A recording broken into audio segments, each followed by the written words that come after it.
Good afternoon, everybody. Happy Tuesday to you on this August 19th, 2025. I got all your stories for your rush hour ride home. Let's dive into some of these interesting ones. We're going to have the new drone they're making in China, the size of a mosquito.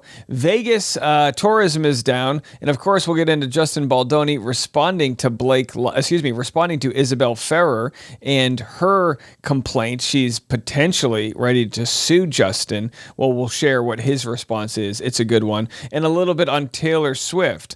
Taylor Swift and her ticket sales are being looked at by the FTC for, I guess, a third-party company jacking up prices. And then, of course, we'll discuss Taylor Swift and the relationship with Blake Lively that is no longer. So we'll dive into those stories and more. Starts right now on The Rush. The FDA has now warned of a possible radioactive frozen shrimp sold at Walmart. Is this some sort of new Spider-Man style action hero? You know, you bite into one of these shrimp, next thing you know, you have this little exoskeleton and you can just swim kind of laterally in the water. First of all, if you're eating shrimp from Walmart, that's on you. That's on you. That's a loss on your end. That is a risk you're willing to take. They sell sushi at Costco. I don't touch it. I don't care. Not for me. Not in this world. Either way, if you start glowing, it's not from the food tasting good. It could be from the radioactive containers that the shrimp came in. So again, good luck out there eating any frozen fish from Walmart. Let's move it along. Here we have Chinese military are creating mosquito drones. Here we are arguing over fluoride in the water, and the Chinese are literally creating malaria that spies on us. New mosquito-sized drone unveiled by a military university in China. It's been in development for a long time, and two is a lot of the technological capabilities aren't quite there yet in terms of warfare, talking about flight time and tolerance to wind. Tolerance to wind. Yeah. What took out what took out the drone? I don't know. Timmy sneezed on it. Isn't quite there yet. For example, with this drone, you're talking about the person would have to already be there, essentially on site if they're monitoring someone in the building. So say it is a Chinese spy or something like that. They'd have to be there on the premises and launch this from, within 20 feet of the person they want to surveil. Does the U.S., Adam, have anything equivalent? Not necessarily that I'm privy to. We do have a system that's a little larger called the Black Hornet 4 that gets about 30 minutes of flight time, whereas the little helicopter mosquito-sized drone, I imagine it has to be connected to some type of power source with a wire or something right now. It's just power source with a wire. So it's not even a wireless mosquito? What's up with that buzzing mosquito that's got a string attached to it? We've only got the Hornet. They've got the mosquito. Can you imagine? You're in some office meeting and it's like, excuse me, Steve, why is there a hornet's nest under the desk? Oh, that's just the drone we're working on. All right. Hey, it's the art of war. Well, Vegas tourism is down. Listen, this is a key indicator as to how the economy is doing, right? Are people willing to go to Vegas? Because there is nothing in Vegas that you need to do, right? It is there for sin. It is the sin city. You go there to do fun things and eat things and snort things and drink things that you don't normally eat, snort, or what, you get the point. But so here it is. I guess now's the time to go if you don't like crowds. Vegas is just crazy and there's party everywhere, and then we arrived here and it was like a bad city. What happens in Vegas could spell trouble for the U.S. economy, the subject of chatter on social media for months now. Empty streets and casinos, one even saying Vegas is actually dead. All right, there it is. So then they go into saying that tourism's down. No surprise. It's a floating, pile of junk in the middle of the desert. Listen, I like Vegas for 3 days. I let you get in, you get out. But, you want a cheeseburger, it's $40. The whole place is expensive, and you're going to lose money. The house always wins. All right, here it is, a new challenge. The youth are idiots. The Kool-Aid Man challenge is the latest social media fad, and it's a video surveillance of a white fence. So if you don't know how this is going, you weren't raised on the Kool-Aid Man from the 90s, which, of course, is a giant mascot man shaped as a pitcher of Kool-Aid that runs through a wall. Have a listen. This video is from a home in Staten Island's Prince Bay neighborhood. See those two teens in the upper right-hand corner? Police say they're setting up their phones to record themselves. Moments later, they run straight into the fence, stop to catch their breath, and then do it again. Police say they were taking part in something called the Kool-Aid Man challenge. It's inspired by those old commercials where the drink's mascot smashes through a wall shouting, "Oh yeah." But that was fake. Oh yeah, don't know. You gotta sell it. He doesn't smash through a wall and say, "Oh yeah." He smashes through a wall and goes, "Oh yeah." This is real, and it's part of a destructive social media trend that's been hitting homes across Staten Island. The kids are in danger, and also they're ruining property, because you don't know what's on the other side of the fence. And this lady had I think it was a lady, so I think she had personal stuff, and then garbage cans also, they got garbage cans are not Yeah, cheap. look, do I think you should be running through other people's fences? No. Is this the funniest of all of the social media challenges I've ever seen? Yes. So, it's one of those things. Get your Ring camera. If you have a fence out there, get your security cameras set up or get a guard dog, get something ready to go. But yeah, this would be a bad idea. Say maybe if the fencing was reinforced or whatever, some kid's going to snap his neck. This is what happens. You do the challenge, right? They just had the challenge where you stand on top of the bottle. Some Russian chick falls down and breaks her neck. It's the consequence of social media, right? This is the modern age, gold rush here. It's trying to go viral. And if it means going head first into someone's wall, going, "Oh yeah," well, hey, we didn't write the rules. We're just playing. All right, the FTC is suing a ticket resale operation, saying it resold tickets for events like Taylor Swift's Eras Tour at high markups. Listen, I love the idea of cracking down on this. It's ridiculous. It's already expensive enough to go see a concert with the fees, or even go to a baseball game. To think that a third-party ticket company, for no reason at all, scoops up the tickets and then resells them is baloney. The U.S. Federal Trade Commission is taking legal action against a ticket reselling operation for allegedly using illegal tactics to bypass security protocols and purchasing limits. The government says that violates the Better Online Ticket Sales Act. The agency filed the lawsuit yesterday against the company Key Investment Group, which operates sites like Epic Seats and TotalTickets.com. The FTC alleges that the company used fake accounts to buy more than 379,000 tickets from Ticketmaster for mega popular events like Taylor Swift's Eras Tour, then resold them at extreme markups, making millions in profits. And by the way, and then people get mad at Taylor Swift. She's selling these tickets for $700. No, she isn't. That money's going to some weirdo who's, got all these fake accounts, doing, automated. As soon as the tickets go on sale, they scoop them up. I'd rather those tickets go to, little Betty over there and her mom, so they can go live their dream, put on, press on, freckles and dance to Taylor Swift's favorite music, right? Did you check out the new Netflix documentary, Biggest Loser? Well, Jillian Michaels is now saying she's going to sue Netflix, Bob Harper, and Dr. Huizenga over their documentary's caffeine claims.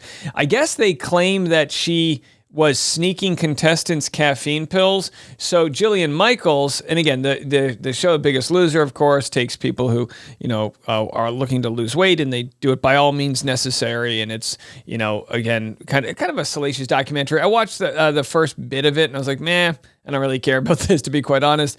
But Jillian Michaels tweeted out the receipts, said that caffeine was never banned on The Biggest Loser, and says they actually, were okay giving out caffeine pills. She is now meeting with powerhouse attorney Brian Friedman to plot her next move, which could include going after Netflix, the producer of the doc, Bob Harper, and the doctor, in court. And Netflix, they have a lot of legal issues, right? They're being sued by the lady from that, what's that British show, Baby Reindeer.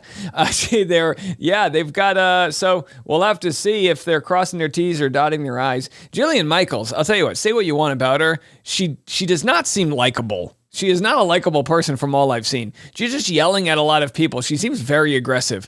I would not want, I don't think I would want to be married to her. I don't think so. Caffeine, maybe it's the caffeine pills. Who knows? Caffeine will do it to you. So will cocaine.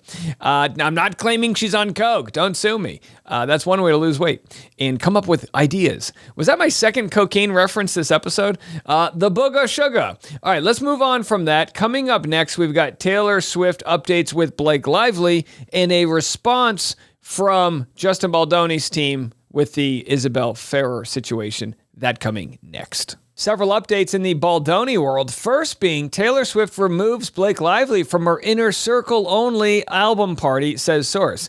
Now, this could be a hogwash headline, who knows? But yeah, they have not been spotted together in a long time since Blake used Taylor as a power move, and the text messages were revealed by Justin Baldoni.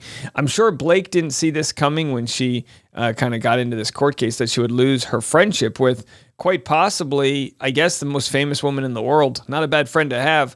Well, Taylor, of course, has this new album coming out. We don't know for sure if any of the lyrics will be about Blake Lively. My guess is a song will be pretty vague, but there might be one or two lines that allude to Blake. But again, maybe if Taylor thinks they might repair the relationship sometime in the future, she might not want to throw it completely under the bus.